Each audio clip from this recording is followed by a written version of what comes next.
I Will Hold Space for Your Darkness, a first responder mental health podcast hosted by me, Erin Jane, where we have conversations about what it's like to perform a first responder role and the mental health challenges that can accompany it.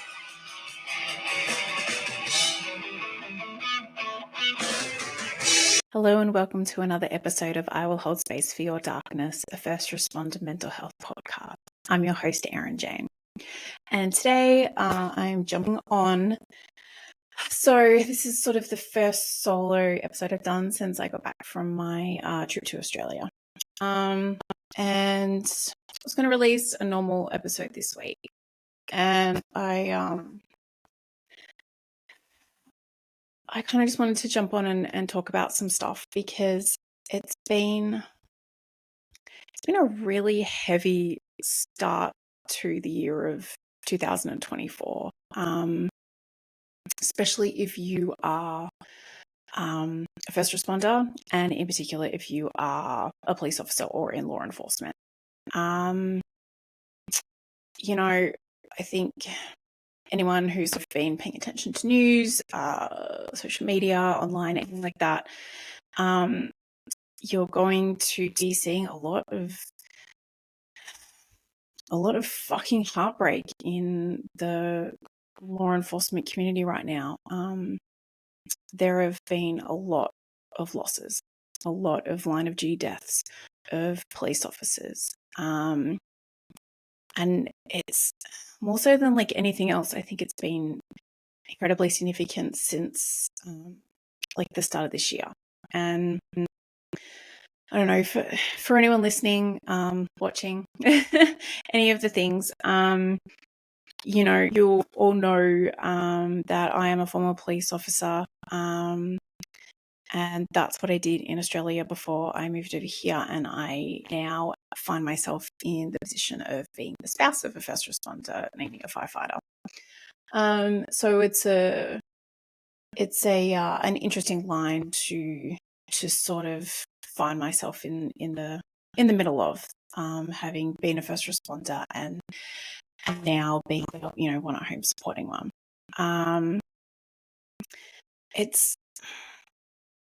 I guess I'm sort of always been a little reluctant to talk about my policing experience in relation to that goes on in law enforcement in this country. I was a police officer in this country.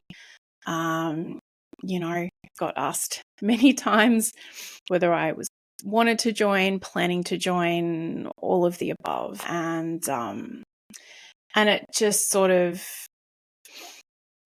wasn't really something that was going to work for us or our family or whatever else. But so I guess I've always just been a little bit reluctant because I don't want to compare it, and I don't want to conflate my experience in law enforcement with that of law enforcement officers here, in a broad scheme of things, in terms of things that we see and the things that we do, and the trauma and the mental health aspects. Like, that's, I think, the same sort of anywhere you go. But in terms of like the gun violence, and in particular against police officers and the ambush style attacks that have been happening, my country is just not like that. Obviously have very different gun laws, and even though when I was a detective in my last position that I worked in, I worked at a place called the Crime Squad. So obviously crime did happen and people did have access to firearms, but it wasn't written in our constitution in the way that it is here. And obviously I probably have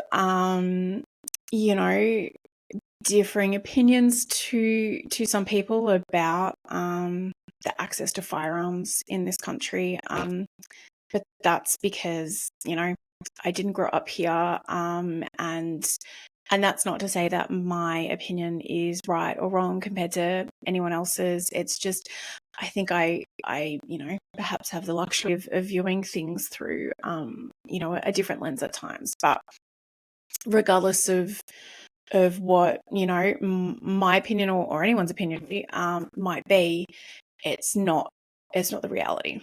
So the reality is that the right to bear arms is in, the American Constitution, and a lot of people have access to firearms, and a lot of people have possession of firearms in this country. And so that in itself makes the policing experience here, very different compared to, the experience that I had back home in Oz. I think it can tend to lend someone in law enforcement just to sort of exist in like a higher state of hypervigilance, given the fact that every person you encounter, every vehicle you pull over, literally every interaction for the entire length of your shift, and also, out and about in your personal life too, someone could be armed, someone could have a firearm. And that's, I think that's something heavy to deal with when you're in law enforcement, and it increases obviously the risks of the interactions that you're going to have with the people. It escalates situations when someone is armed, to that propensity. And it just, it made me think about all of the police officers in the country here at the moment with so many losses. Like, I'm recording this on, and I'll date it because I'm hoping to get it out later tonight or early tomorrow morning. I'm recording this on Thursday, May 2nd. So we're 2 days into the 5th month of the year, and there's been a lot of losses in law enforcement since the beginning of the year, and not only 2 line of duty deaths, there have also been a significant amount of losses to suicide in the law enforcement community as well. So taking, those 2 totals, it's a lot of people who are out there trying to serve their community, be of service to their country in the way that they're choosing to be a police officer or any form of law enforcement. And it's a lot. It's a lot to be knowing that, so many of your colleagues are succumbing to the end in one horrible way or another. And, especially sort of now, I do live on like the other side of that coin now, where find myself in the role of a spouse of a first responder. And I think about, the partners and spouses and wives, husbands, loved ones, like whoever who, find themselves in the position now of watching their loved one walk out the door to go and perform their law enforcement role. And,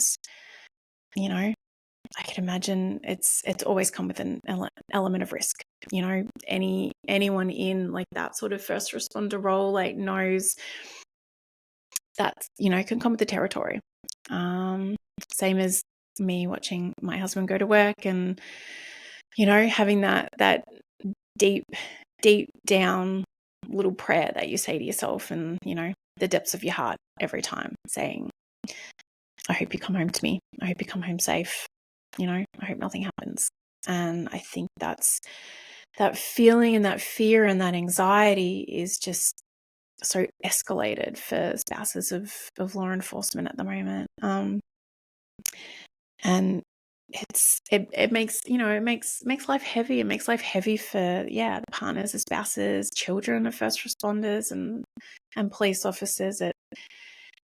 It's a lot. And so I sort of just wanted to jump on and talk about that. And so last night I looked up, came with the stats. So I looked up the numbers. So I went to the National Fraternal Order of Police, their website, and I can I can post that link in the show notes for anyone who, not the fact that you wouldn't trust the information that I'm sharing, but just if you want to get informed yourselves. So according to the Fraternal Order of Police, in 2023, 46 police officers were killed in the line of duty and 378 were shot and injured, but thankfully survived. And of that total number, 115 were ambush-style attacks. So that's pretty fucking horrendous when you think about it. And so I kind of looked up last year's total just to inform myself and to see sort of where the difference is. And so far this year, and like I said, we're on the second day of May 2024. So I looked this up last night. So if there has been a loss overnight that I'm not aware of, I sincerely apologize, and it's not my intent to leave anyone out. But so far, 20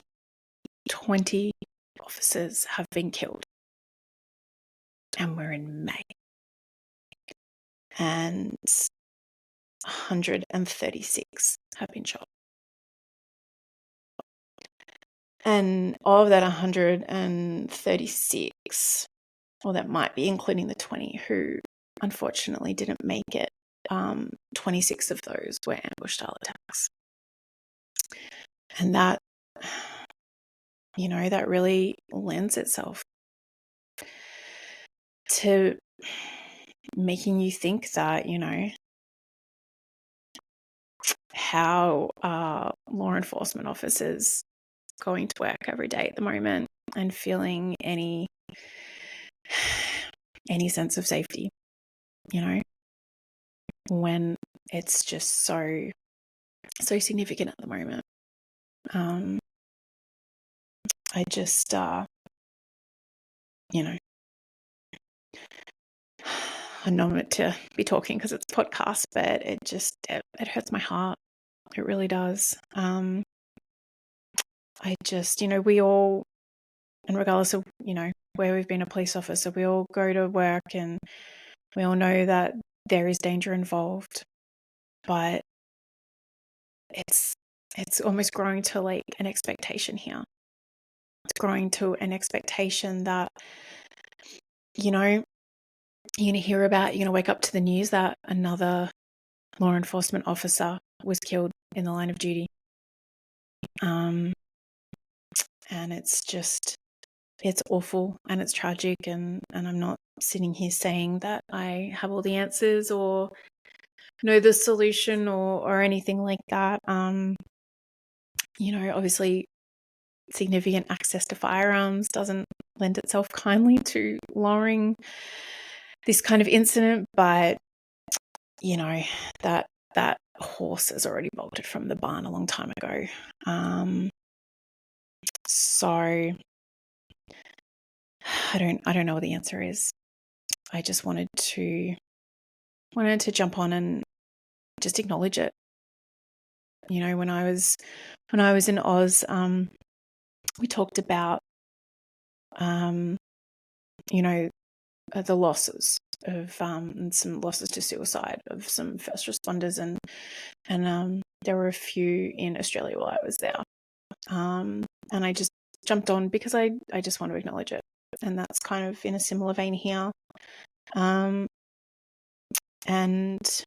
on top of the losses in the line of duty, like I was saying earlier, I think it was from, gonna have to double check who I got the stats from. Either the Blue Help organization, that's so far it's either 34 or 36. I apologize for not knowing the exact number. But either 34 or 36 law enforcement losses to suicide. and it's May. So that in itself fucking sucks too. Because not only are,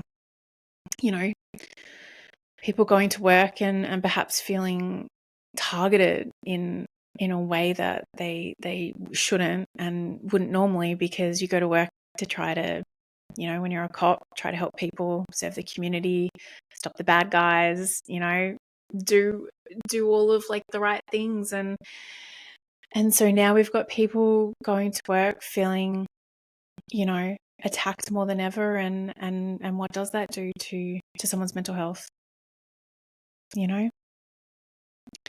And the reasons why people make that final decision to end their life, by their own hand, are very complicated. And again, I'm not trying to, conflate it, but it can't be a coincidence.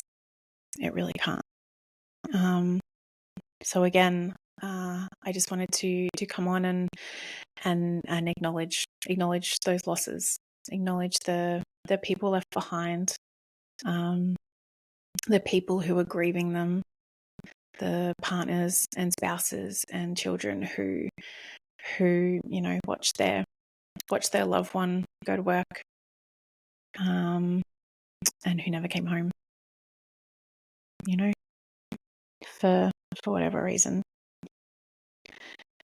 So, and I was also looking on the Fraternal Order of Police's. They have a report, like an ongoing running report, of the losses of year to date,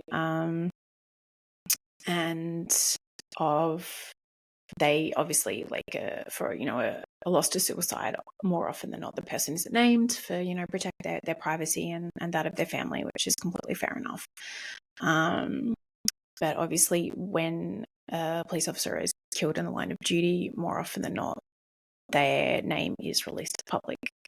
I posted something about the ones that were lost in North Carolina a couple of days ago, and there were four law enforcement officers who were lost in that incident, and I believe 4 others were also shot.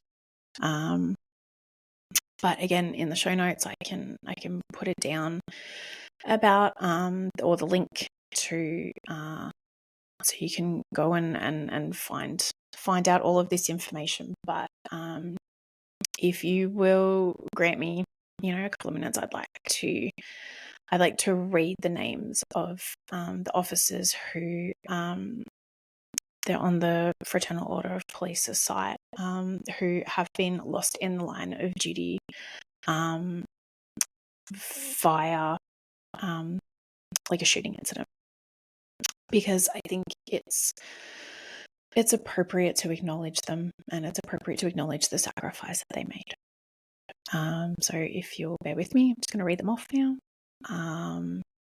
And I say from the get-go that I apologize if I butcher anyone's name, either by my poor pronunciation or my heavy Australian accent.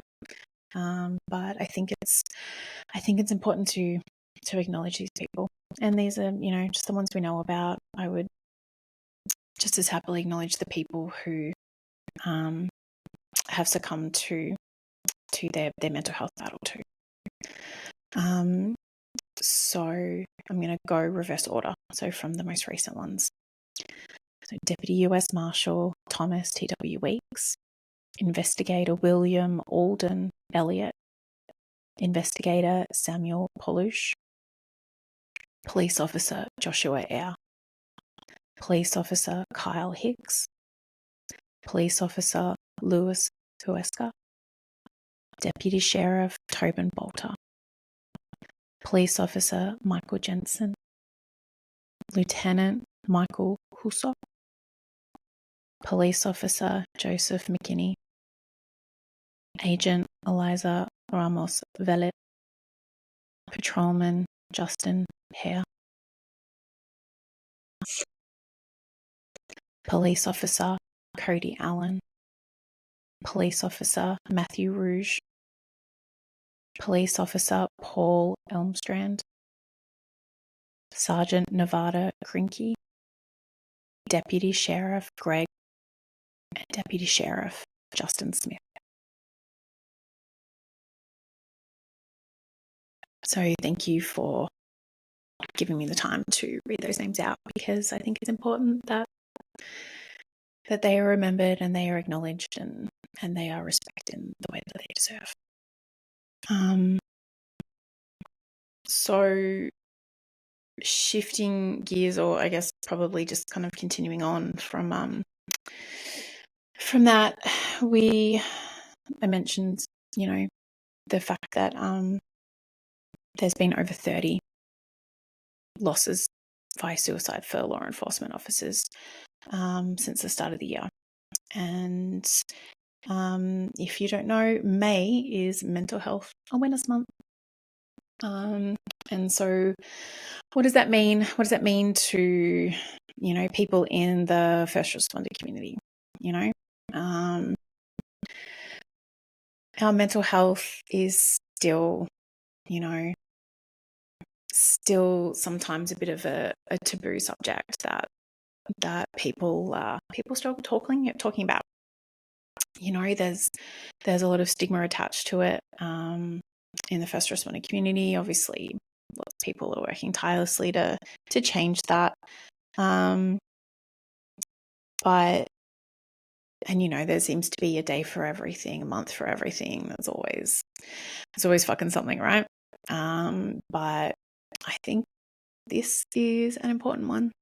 There are a couple sort of throughout the year that stand out for me. January is Firefighter Cancer Awareness Month, so that's always a big one for me, considering who I'm married to. And this one equally important, because when you perform the roles that we do, whether you are a police officer, a firefighter, an AMBO, paramedic, EMT, EMS, nurse, doctor, dispatcher, correctional officer. Who am I missing? If I'm missing someone, I apologize. You guys see a lot of shit. You see, when you hear and you answer the call to people in their darkest moments and in their darkest hours. And it's a human response to be affected, to feel things, and to be shaken by it sometimes. And, if you're not, and you're all good and you've got your healthy coping mechanisms and, shit just rolls off a duck's back for you, that's awesome. And that is great. And that is something to be celebrated. But not everyone is as fortunate as that. And so even if it doesn't affect you, it most likely affects someone that you know. So, we can, if celebrate's the right word, but we can acknowledge Mental Health Awareness Month and encourage people to talk about their mental health, and if you're a private person, no one's saying you got to put your shit out there. It's a personal choice, but you can also be a good friend, be a good colleague. And if you are noticing that someone you work with or that you see sort of day in, day out might be struggling, ask them if they're doing okay, and listen, if they choose to open up to you. What does that cost you? Nothing. You don't necessarily have to share your own shit. You don't have to talk about, anything that you don't want to share. But if someone chooses to share with you and someone chooses to open up to you, it's a privilege, so treat it like that. I guess that's all I'm asking. And for the people who think that, the amount of people banging on about mental health in the first responder realm, and hey, I'm one of them. I bang on about it because I think it's important. If you think it's bullshit, it's probably time to pull your head out of your own ass, because it's not. Because look at everything that's going on. Look at the losses to suicide. Look at the people suffering burnout, depression, PTSD, PTSI, whatever you want to call it, anxiety. There is a lot that is affecting and inflicting your colleagues. So it's not bullshit. People need help. And that's okay. It's okay to need help. Sometimes it can be as simple as just talking it out, and you alleviate that burden from yourself for something that was bothering you. But whatever it is that someone needs help with, don't be that person that stands in the way. Don't be that person that invalidates what they're going through or what they're feeling or how they're coping or how they're dealing with it. Because just because something didn't bother you doesn't mean it didn't bother them. And we all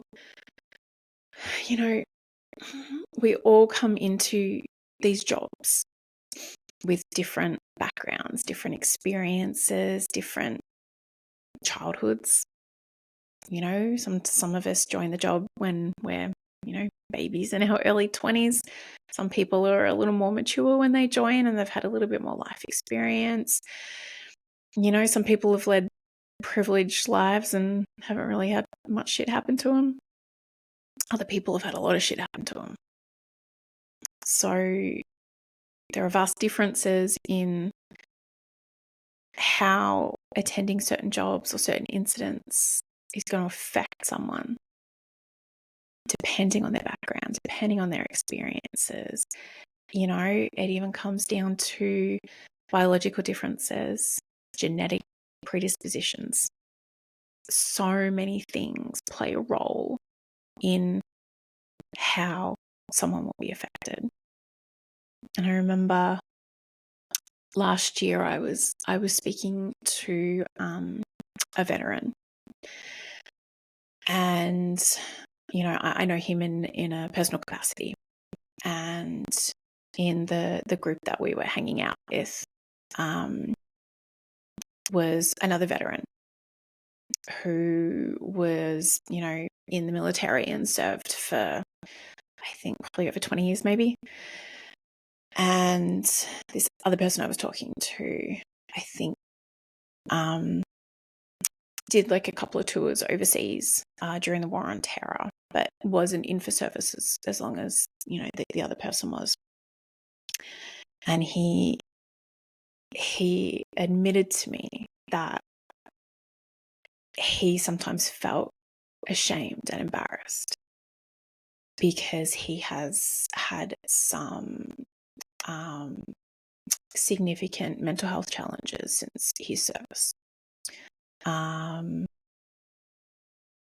And seemingly the other person hasn't. If he has, perhaps isn't very vocal about it, or he's just, again, one of those individuals who has been fortunate, who's just been able to cope, or has had adequate coping mechanisms and skills and strategies employed. But this person who really endured some very challenging things and has had to work really hard since finishing his deployments to, find a balance again, find some health for himself psychologically, has sought treatment, has sought help, but I think that's in part where the danger lies when we compare our psychological injuries, or whatever you want to call them, to others. Oh, you fucking bothered by that? What a pussy. Who hasn't fucking heard that before? And it's not the right attitude to be having anymore. It's just not. We all fucking know better. And yeah, there's some salty old ones who, might think it's bullshit. All right, cool. Good for them. They can go off and they can retire, and they can, refuse to be part of the future of what it is to be a first responder. And it's not the suck it up attitude and culture of what it used to be. And I joined in that culture. My whole career was under that kind of culture. Tickets to the greatest show on earth. And yeah, do you see some cool shit? 100%. But you also see some really fucked up shit.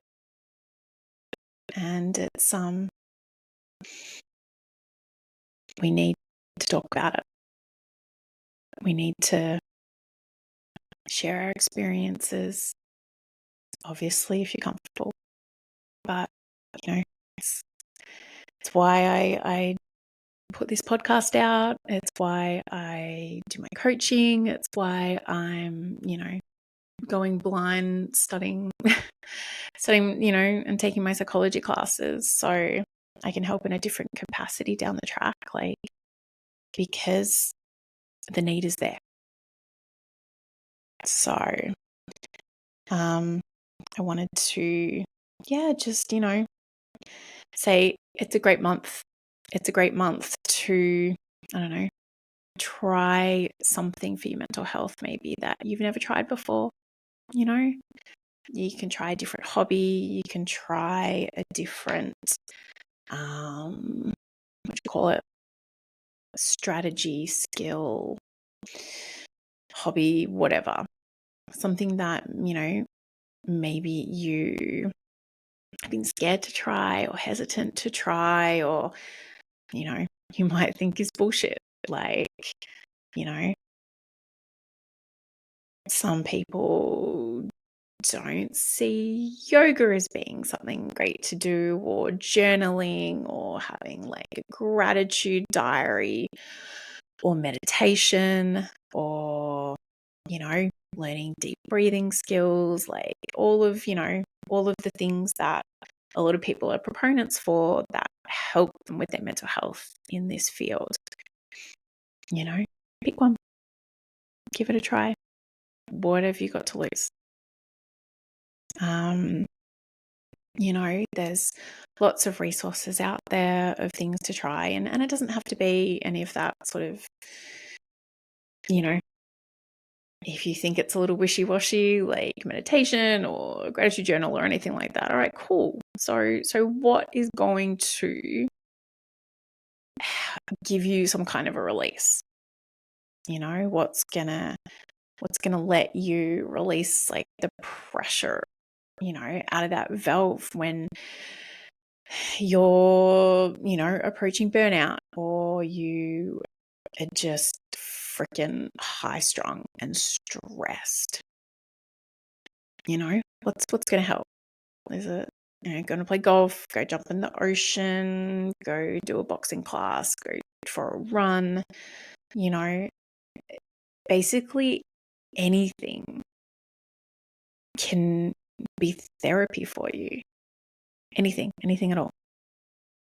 Doesn't, have to be something of a particular kind or a particular nature if that's not your jam. and that's cool. Everyone's different. Everyone's got their own ways of going about things. But I don't know. I guess I encourage anyone out there who is maybe finding themselves, without that thing to turn to. And I mean, look, we're all going to be fucking honest here. We're first responders. What's like the normal shit that we turn to? Booze, go knock back a few beers, because that always fucking helps. And look, I've been there. I do it too if I'm stressed. I know a glass of wine or a cider or whatever, like freaking 10 margaritas. They always make me feel better too. But, it's not a healthy or adaptive long-term strategy. And we all know that. We've all seen enough people, go down a bad path when something that, might help take the edge off every now and then gets a little bit out of control. Whether it's drinking, whether it's drugs, whether it's gambling, all of the other bad shit that, we find ourselves doing. So, they're called maladaptive coping mechanisms, and we want adaptive ones. So ones that are helpful, ones that are gonna make an improvement. So, whatever floats your boat. I personally, probably in the last few years, and I'm like happy to share them because it's nothing fucking special. I work out a lot. I work out sort of like 6 days a week. And that for me is part of my, mental health, or, part of me taking care of my mental health, because when I get up early and I work out, for me, it sets the intention for the day. Doing something for myself, working up a sweat, getting all those, wonderful endorphins pumping through your body. And obviously, like, I started doing it, and I've, always sort of worked out on and off throughout the years. And obviously, having a couple of kids along the way, you can take a little bit of a break here and there. But, I've been sort of back into it pretty hard for like the last sort of 3 or 4 years almost. And along that way, something that I was doing for, physicality reasons, ended up being more for my mental health and my physical health, and that wasn't planned. But I started realizing and recognizing the benefits of what I did get out of it. So, that's my thing. I, lift weights. I box. I do like a couple of boxing classes a week. And, do some running. So yeah, that's one of, my strategies, because it helps me set the intention for the day. It means I've done something for myself, and something positive for myself, before I have to go upstairs and get the kids' school lunches ready and, maybe cook my husband brekkie, or, do all of the other things that the day is going to bring. But when I've ticked that really important thing off for myself, like before 7 a.m., it's a fucking win. So that's kind of something I do, like almost in as a preventative measure now, you know what I mean? Like, it's like, I know that keeps me balanced, keeps me regulated. And I'm like, yeah, I'm good. Okay. So that's something that I do. One of the things I do, like in the moment, of finding myself, super fucking stressed or burnt out or aggravated, frustrated, think of all of the words, was and I think I've probably talked about it on here before or posted about it on Instagram. I discovered box breathing, maybe 12, 18 months ago now. And it's got a couple of different names, some places call it tactical breathing, because they taught it to, the Navy SEALs to help regulate their heart rate and their breathing before they go out. I know it's been sort of taught to other first responders and stuff before, but it's something that I came across and was like, give that a try. And literally I'm advocating for you to sort of to try something this month. I kind of did the same thing. I was like, all right, I'll pop that in the toolbox and see if I use it, see if I like it, see if it's a crock of shit, whatever, just the knowledge of having it. And so next time I felt the need for anything to help calm me down, and to ground myself and to center myself, I tried it. And fuck me, it worked. It was I guess I'll explain it for anyone who doesn't know what box breathing is. It's basically just you and there's different counts for different kinds, whatever. I don't know. I do it the way that I learnt, and someone does it differently. Cool, so be it. You breathe in for 4, you hold it for 4, you breathe out for 4, and you hold it for 4, and you just repeat that on cycle. And it's not as much. I mean, the breathing is definitely, obviously, calming you down and grounding you and all that kind of thing. But I think for me as well, and it might sound stupid, so bear with me if it does, but the simple notion of counting to 4 in my head, it makes it so I can't be thinking about anything else at the same time because I'm counting. So anything that I was stressed about, anything that I was worried about, anything that was frustrating me, anything like that,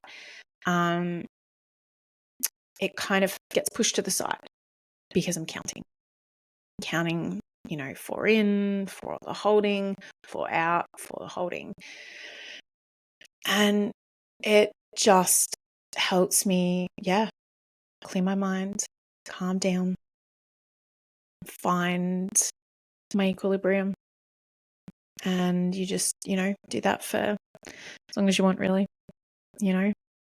I normally do it for a few rounds. And I mean, it takes, less than 5 minutes. And I just sort of, find my center. And so they're the things that I do primarily, and they keep me balanced. And, I do some of the other normal things. I, go and catch up with friends, talk to people from home, people who, I guess ground me in the same way that doing a breathing exercise does. They just talking to them, hearing their voice, they help center me, so whatever helps you, that's really the key. That's what's important. It's not necessarily what it is. It's just to make sure that you do it, to make sure that you remember, to make sure that you have a couple of those things in reserve and in your toolkit, or whatever analogy you want to use, because it's important that we have access to those things. Because I think as well,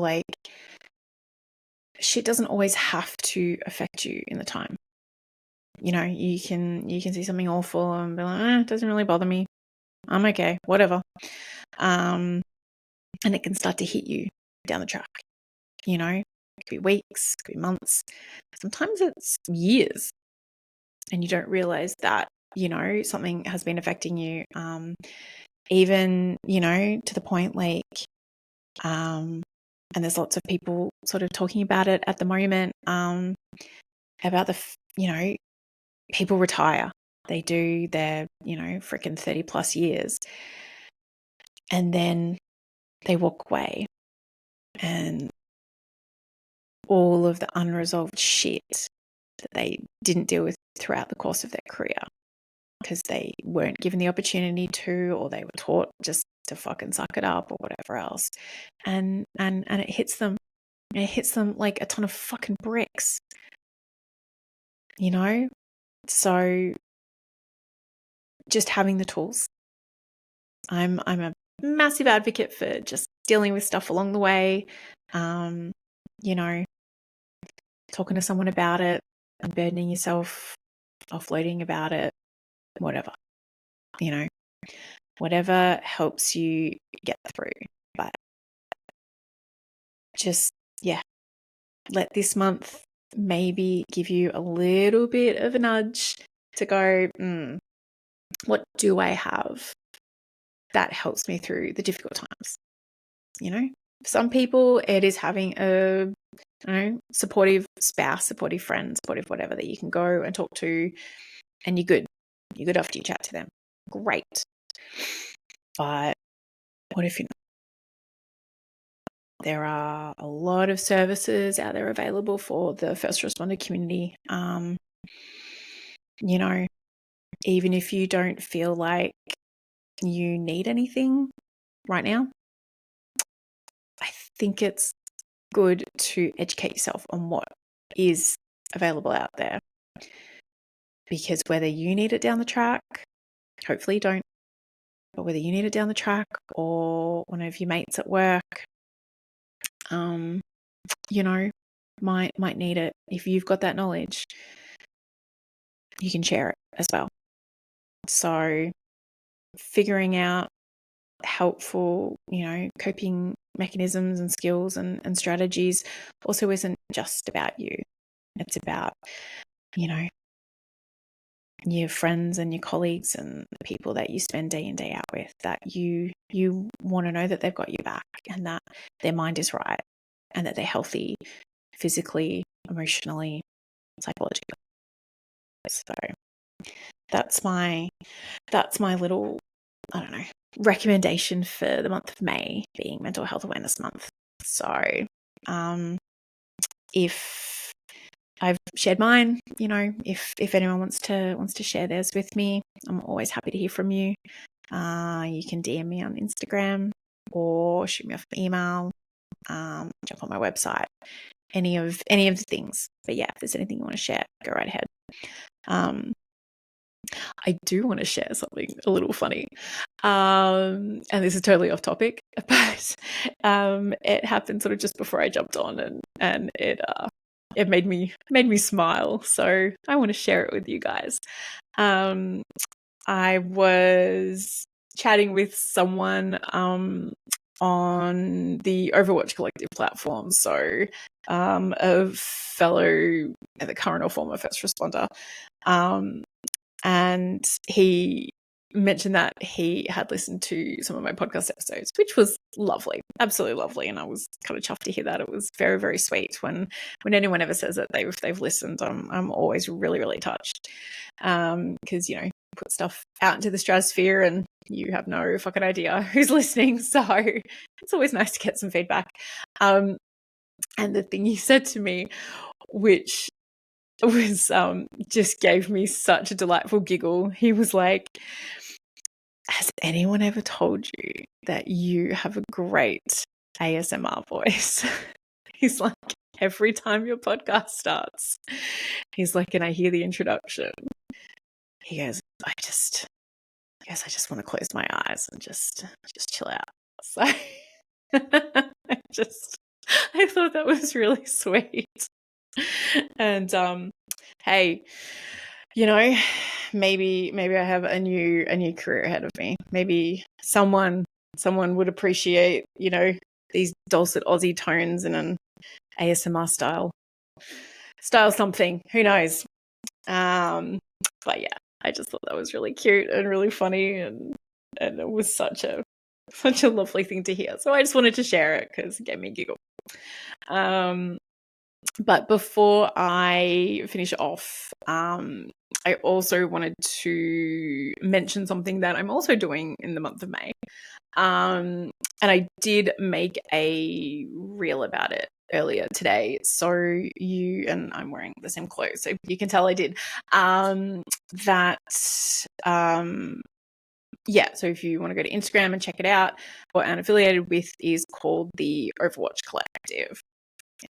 See first.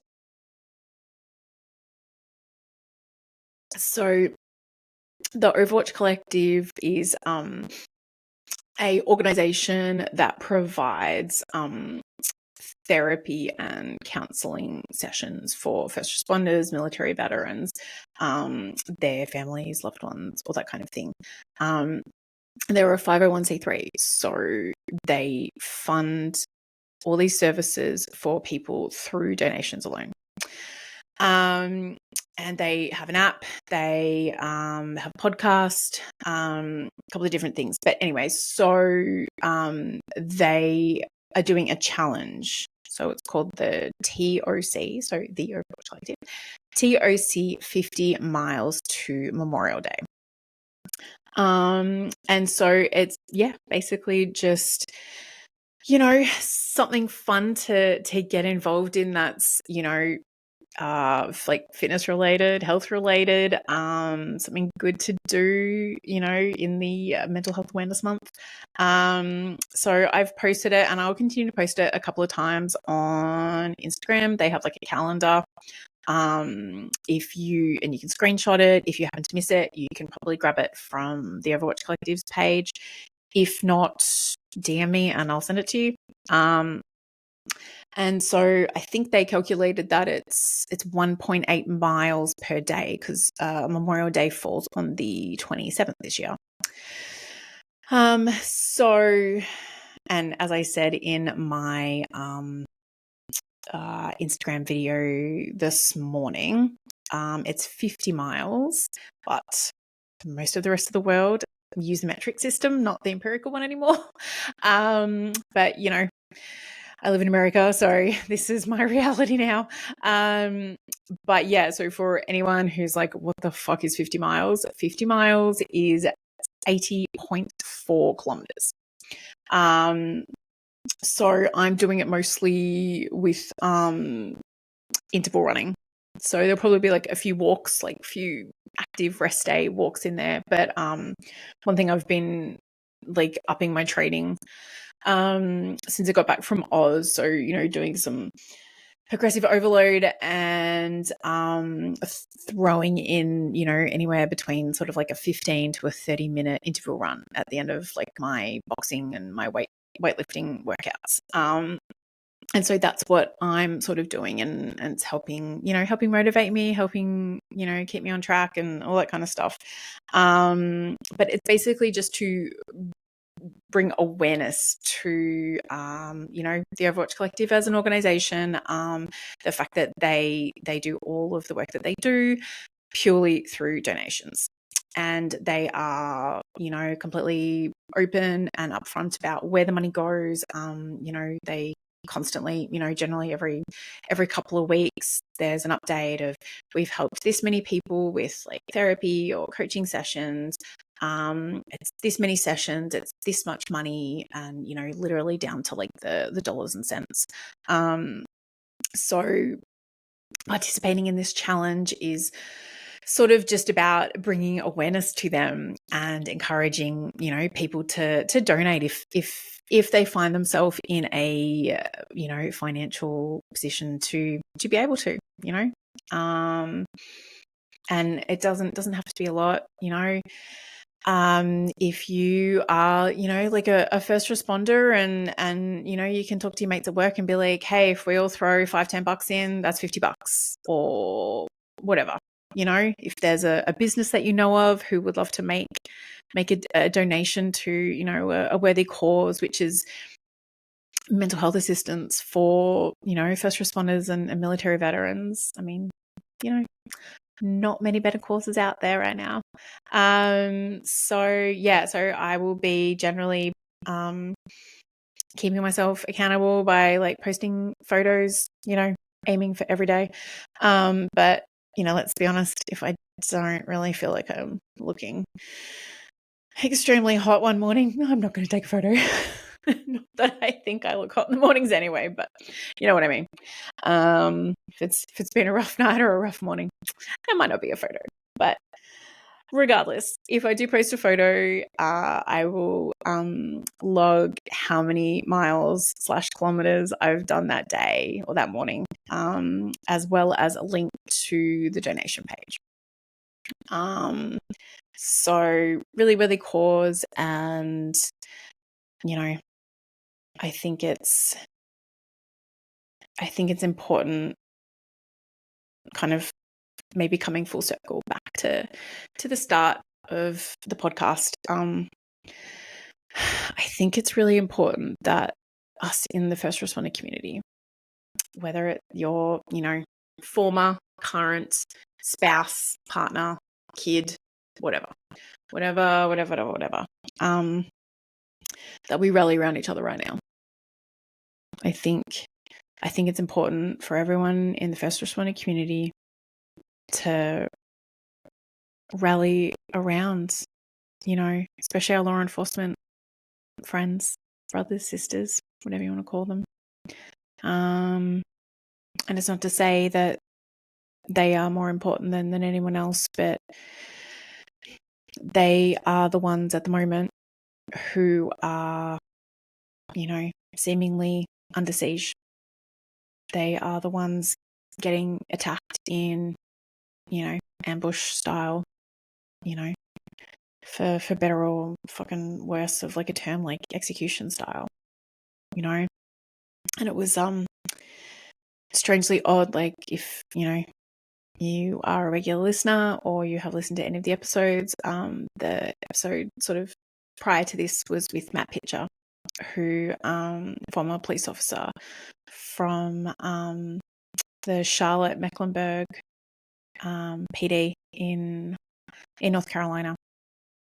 And so obviously, him and I had a big chat, and we've been in contact, and the most recent loss of the 4 officers were in that area,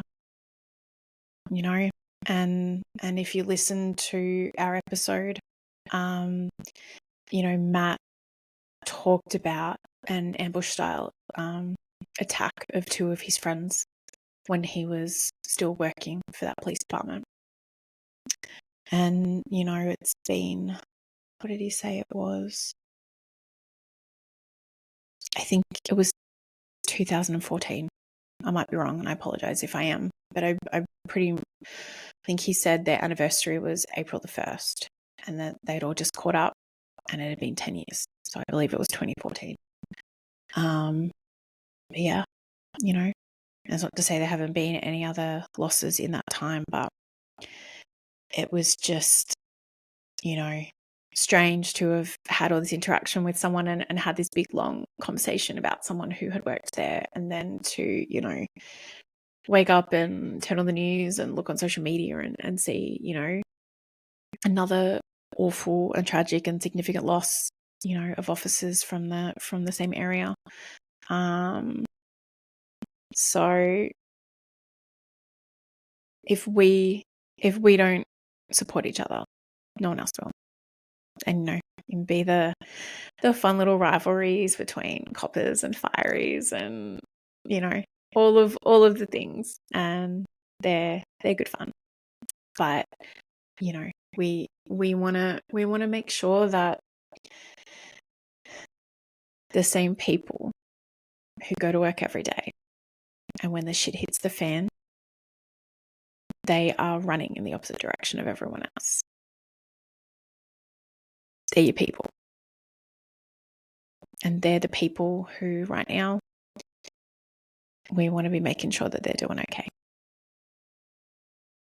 So that's where I'm at. That's where I'm at this week. So with any hope, I will get this out tonight. I want to say thank you for listening. I hope I didn't ramble on too much. If you have any ASMR suggestions, send them my way. But yeah, thanks for listening. It's I don't want to jump on here and talk about, you know, the saddest, most fucked up shit that I can think of. But I think it's when there's something like this happening in the first responder community and especially in law enforcement, like I said, I'm, can be reluctant to, I don't want to compare my service to anyone over here. But it still resonates. I think once you bleed blue, you kind of always bleed blue. So I just wanted to jump on and acknowledge what's been going on, because it's a lot. It's a lot at the moment, and it's a lot when I'm not from here. I know of a different life in a different country where cops are not routinely fucking killed and executed. So it's like I said, it's heavy, and I just wanted to acknowledge it and show my respect to the ones that have been lost and their colleagues and the people who have been injured, because again, that is, another significant number. Almost 140 other officers have been injured. And again, like we're saying, it's not most of, I think the numbers are just gunshot wounds. So that doesn't include, a knife attack or fucking any other weapon of choice that certain pricks try to use on us. So yeah.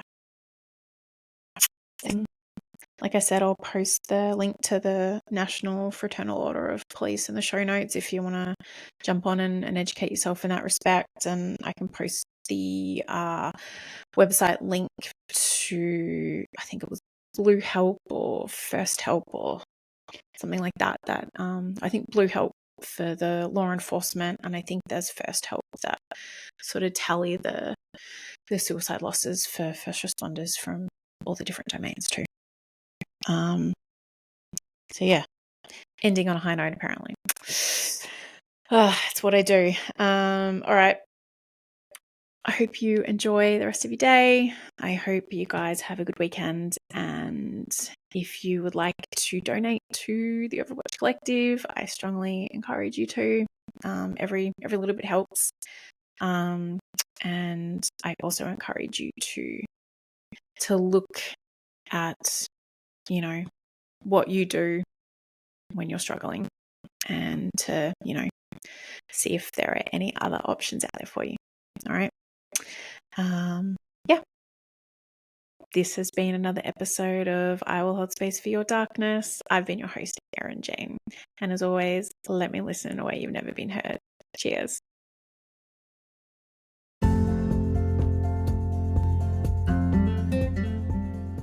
Hi guys, it's Erin Jane here.